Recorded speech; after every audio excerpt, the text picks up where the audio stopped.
नमस्कार, स्वागत है आप सभी का। एडेड जूनियर शिक्षक भर्ती को लेकर के बात करेंगे और सारी अपडेट्स जो कुछ भी आपको यहाँ पर बताएंगे। लखनऊ से चाहे वो डीजी सर से मुलाकात की बात हो, चाहे बेसिक शिक्षा मंत्री जी से आज भी फ़ोन पर वार्ता की गई है। और इसके अलावा अन्य जितने भी महत्वपूर्ण सूचनाएं हैं आपको एडेड जूनियर शिक्षक भर्ती से संबंधित, उस पर बात करेंगे। साथियों, आज तक जो कुछ भी प्रयास हुआ और जब एक बार ऐसा लगा कि सीटें नहीं बढ़ेंगी शायद, तो उसमें कहीं न कहीं सभी को बहुत निराशा हुई कि इतना मेहनत के बाद अगर एक भी सीट नहीं जुड़ पाए तो फिर हमारे सब मेहनत का क्या मतलब हुआ। इतने दिन से कई बार अधिकारियों ने भी कहा कि सीटें बढ़ेंगी, कई बार 3 गुना 4 गुना, कई बार रिटायरमेंट की सीटों को लेकर के 35:1 के अनुपात में विषयवार जब भी शिक्षकों की भर्ती होती है, एडेड जूनियर शिक्षक भर्ती में सीट वृद्धि 100% होना है। उसमें किसी के भी मन में कोई भी भ्रम नहीं होना चाहिए। कॉमन मेरिट पर 35:1 के अनुपात में सीटें नहीं बढ़ती, उसमें सीटें घट भी जाती है, ऐसा भी होता है। तो थोड़ा सा आप लोग बिल्कुल जो भी चीज़ें हैं उसको आप अगर अच्छे से समझने का प्रयास करेंगे तो इसमें जो कुल मिलाकर के सरकार की मंशा को देखना होगा कि सरकार की मंशा क्या है, कितने पदों पर भर्ती करना चाहते हैं, क्योंकि इनको वेतन देना पड़ता है। कहीं पर जो है अग्निवीर जैसे जो है आर्मी में भर्तियाँ की जा रही हैं, तो कहीं पर देखेंगे आपकी भर्ती प्रक्रिया बहुत लेट हो जाती है। पदों की संख्या होने के बावजूद उन पदों पर भर्तियां नहीं की जा रही हैं। बेसिक की प्राथमिक शिक्षक भर्ती की बात कर लें या फिर अपर प्राइमरी वैकेंसी की बात कर लें, कहीं पर शिक्षा मित्र अनुदेशकों को जोड़ दिया जाता है क्रमशः प्राथमिक और अपर प्राथमिक में। तो थोड़ा सा हमें सरकार की मंशा को भी समझना होगा और जो कुछ भी होना है फाइनली शासन स्तर से ही होना है। लेकिन हमारी बात जो है अधिकारियों के माध्यम से शासन स्तर तक जब पहुँचेगी, पहले भी हम लोगों ने प्रयास किया था, एक जो पत्रांक भेजा गया था वो भी जानकारी बिल्कुल सही आप सभी को बताई गई थी, लेकिन वो पत्रांक या फिर वो जो पत्र है उसका कोई भी शासनादेश या उसका जो आदेश है वो अभी तक प्राप्त नहीं हो सका है।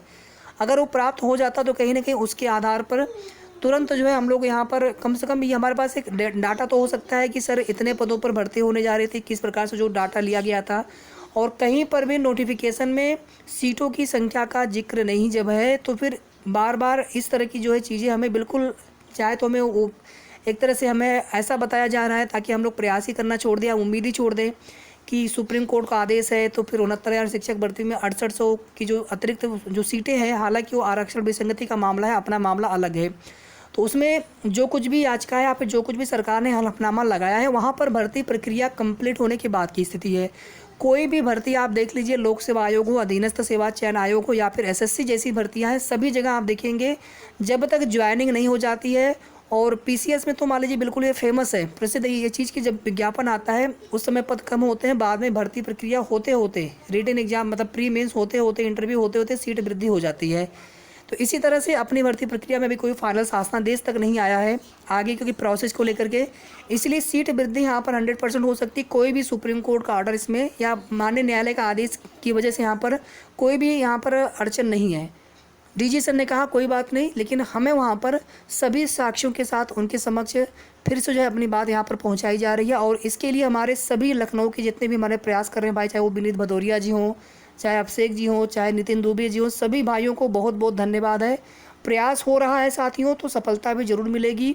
और विपरीत परिस्थितियों में ही कभी कभी जो संघर्ष होता है हम वहाँ पर पीछे हट जाते हैं। कभी कभी होता है कि 99% प्रयास हो चुका है, 1% हम नहीं कर पाए, पीछे हट गए, हमारी सारी मेहनत बेकार हो जाती है। तो उम्मीद रखिए सीट वृद्धि होने की चांस अभी भी 100% है, सीट वृद्धि अभी भी हो सकती है। और हम कुछ आपको ऐसे डॉक्यूमेंट्स दिखाएंगे जिसके आधार पर सीट वृद्धि की मांग की जा रही है और ये सारे डॉक्यूमेंट्स जो है अधिकारियों तक पहुंचाए जा रहे हैं, उनके माध्यम से हमारी बात शासन तक पहुंचेगी। और इतने अधिक अभ्यर्थियों की संख्या को देखते हुए एक संतोषजनक रिक्त पदों पर भर्ती अगर हो जाती है, ऐसा बिल्कुल भी नहीं कि अधिकारी हमारे खिलाफ होंगे या वो नहीं चाहेंगे कि सीट वृद्धि हो, लेकिन हम लोगों के प्रयास की आवश्यकता है। अपने से अगर उन्हें करना होगा तो जितने भी उन्हें शासन से बोला जाएगा या फिर जो इस इनिशियली जो निदेशालय की तरफ से पीएनपी को बोला गया था कितने पदों पर भर्ती करवानी है, परीक्षा करवाइए आप, रिजल्ट दीजिए आप, तो उतने ही पदों पर ऐसा ना हो भर्ती ये लोग कर सकते हैं। लेकिन अगर हम लोग प्रयास करेंगे तो कुछ न कुछ हमें ज़रूर यहाँ पर सफलता मिलेगी। उम्मीद इसमें केवल रिटायरमेंट की सीटों को लेकर के है, जिनकी संख्या जो है 600-700 800 या इसके आसपास 100-200 प्लस माइनस हो सकती है। बिल्कुल उसका एग्जैक्ट कोई ऑफिशियल डाटा नहीं है, इसलिए अनुमान ही हम लोग केवल लगा सकते हैं। लेकिन 1000 तक भी बोला गया कि 1000 तक भी सीटें हो सकती हैं। तो जहाँ एक तरफ साथियों 1504, क्योंकि जो भी सीट वृद्धि होगी उसमें ज़्यादातर अधिकांश सीटें सहायक अध्यापक की ही होंगी। तो 1504 में जो भी सीट वृद्धि होगी लगभग यही सीटें इसमें जुड़ने वाली हैं। अगर ये सीटें 2500 तक पहुंच गई लगभग, तो समझ लीजिए कि जो गुणांक है 2 से 3 गुणांक मेरिट नीचे आ जाएगा। 1000 सीटों पर भी कम से कम 2 गुणांक। और कैसे आएगा आप स्वयं देख लीजिएगा, क्योंकि बहुत हाई गुणांक हाई मेरिट में इसी प्रकार से मेरिट डाउन होता है। और एक जब हम लोग मीडियम या एवरेज जब गुणांक पर आते हैं वहाँ पर संख्या या वहाँ पे क्राउड ज़्यादा होता है, वहाँ पर मेरिट बहुत कम या धीरे धीरे मेरिट डाउन होती है। बेसिक शिक्षा मंत्री जी से जितनी बार भी बात किया जा रहा है वो हर बार सीट वृद्धि पर, वो हर बार कह रहे हैं कि सीट वृद्धि पर हम प्रयास कर रहे हैं, हम चाह रहे हैं कि सीटें कुछ बढ़ जाएं और उस पर कार्य भी चल रहा है। तो हमारे लिए बहुत सकारात्मक है अगर बेसिक शिक्षा मंत्री जी हमारे फेवर में है, शासन अगर हमारे फेवर में है। और इसके बाद डीजी सर ने पहले जो कुछ भी बोला होगा, लेकिन जब उनको सारी बातें बताई गई है तो उनकी तरफ से भी सकारात्मक ही जवाब मिला है कि कोशिश हम पूरी कर रहे हैं कि सीटें जो है जुड़ जाएं, भले ही थोड़ा सा 10 दिन 15 दिन का समय और लग जाए। सरकार के पास या विभाग के पास पूरा डाटा है और उनको अगर करना होगा तो एक दिन में सारा कार्य कर सकते हैं, उनको किसी समय की आवश्यकता नहीं पड़ेगी। सब डाटा उनके पास है, केवल वहाँ पर शासन से उनकी जो है सहमति बनेगी, प्रस्ताव होगा और उसके तुरंत बाद जो है वो चीज़ें हो जाएंगी। ऐसा नहीं कि उसकी वजह से भर्ती प्रक्रिया बहुत डिले होगी या बहुत लेट होगा और जुलाई अंत तक भी ये भर्ती पूरी हो जाए। जैसे हम सभी ने इतना इंतज़ार किया है 7-8 महीने, वैसे 1 महीने और इंतज़ार किया, उसमें जब प्रक्रिया स्टार्ट हो जाएगी तो प्रक्रिया के अंतर्गत ही हम लोग आ जाएंगे। फिर उसमें वो इंतज़ार जैसा नहीं रह जाएगा, क्योंकि प्रोसेस उस समय स्टार्ट हो जाएगा, प्रोसेस चल रहा होगा। मेरिट विषयवार ही बनेगी, 100% चांस है मेरिट विषयवार ही बनना चाहिए। चलिए आपको हम कुछ यहाँ पर डॉक्यूमेंट्स दिखाते हैं जिसमें सीट वृद्धि और मेरिट विषयवार मेरिट को लेकर, दोनों को लेकर के ही चीज़ें आप यहाँ पर खुद आप समझ सकते हैं कि किस प्रकार से क्या हो सकता है। 3 नवंबर 2021 को एक शासनादेश जारी होता है जिसमें विद्यालयवार, वर्गवार, आरक्षणवार, विषयवार सृजित पदों के सापेक्ष विवरण तैयार कर जो है वहाँ पर प्रेषित किया जा रहा है, ऐसा उसमें आदेश में है। और यहाँ पर भी अगर आप देखेंगे तो विषयवार लिखा हुआ है, सब्जेक्ट वाइज लिखा हुआ है, पेपर हमारा सब्जेक्ट वाइज हुआ है। और डीजी सर को इस समस्या से भी अवगत करा दिया गया है कि सर आने वाले समय में इसकी वजह से कोई नया विवाद भर्ती में न खड़ा हो, भर्ती पूरी हो जाए सब कुशल। तो ये बात डीजी सर को या अन्य जो डायरेक्टर्स, चूँकि देखेंगे आपकी उनकी वार्ता पीएनपी सचिव साहब से भी हुई, डायरेक्टर सर से भी उनकी मुलाकात हुई है। और इस भर्ती पर जो है को लेकर के सभी अधिकारी जो है बिल्कुल सक्रिय हैं और इस भर्ती पर कार्य उन्हें करना भी है, इस भर्ती को कंप्लीट भी करना है। तो ऐसे में जो कुछ भी चीज़ें चल रही हैं विभाग में वो अपनी भर्ती को लेकर के ही चल रही हैं। दूसरा यहाँ पर देखेंगे for the post of assistant teachers, और इसमें अगर आप यहाँ पर ध्यान से देखेंगे a specialist in the subject nominated by the district basic education officer.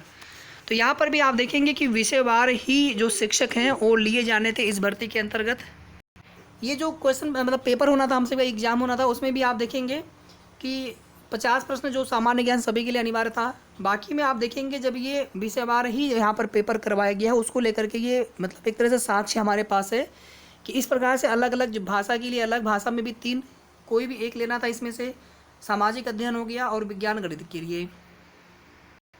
यहाँ पर वैकल्पिक बोला गया, लेकिन वैकल्पिक का मतलब बिल्कुल भी ये नहीं है कि विषय का कोई महत्व नहीं है, विषयवार ही परीक्षा करवानी थी, विषयवार ही यहाँ पर रिजल्ट भी घोषित होना चाहिए था, लेकिन रिजल्ट पर कहीं सब्जेक्ट लिखा नहीं है। लेकिन सभी को पता है कि किसने किस विषय से एग्जाम दिया हुआ है। यहाँ पर भी आप देखेंगे सहायता प्राप्त जूनियर हाई स्कूल के यथास्थिति प्रबंधीकरण या नियंत्रक का यह उत्तरदायित्व होगा कि वह प्रत्येक वर्ष कम से कम 6 माह पूर्व श्रेणीवार और विषयवार यथास्थिति प्रधानाध्यापक या सहायक अध्यापक पद की शैक्षणिक सत्र की समाप्ति पर अर्थात 31 मार्च को होने वाले जो रिक्तियां हैं उनका विवरण जो है, और इसी तरह से और भी कई सारे साक्ष्य हैं। ठीक है, तो इतना सा आपको आइडिया यहाँ पर लग गया होगा, बाकी पूरा डॉक्यूमेंट्स है और समय आने पर सब कुछ आप सभी के सामने होगा। सीट वृद्धि की 100% संभावना अभी भी बनी हुई है और इसके अलावा मेरिट विषयवार ही बननी चाहिए, मेरिट विषयवार ही बन सकती है। तो ये हो गई महत्वपूर्ण सूचना आप सभी के लिए। आप सभी को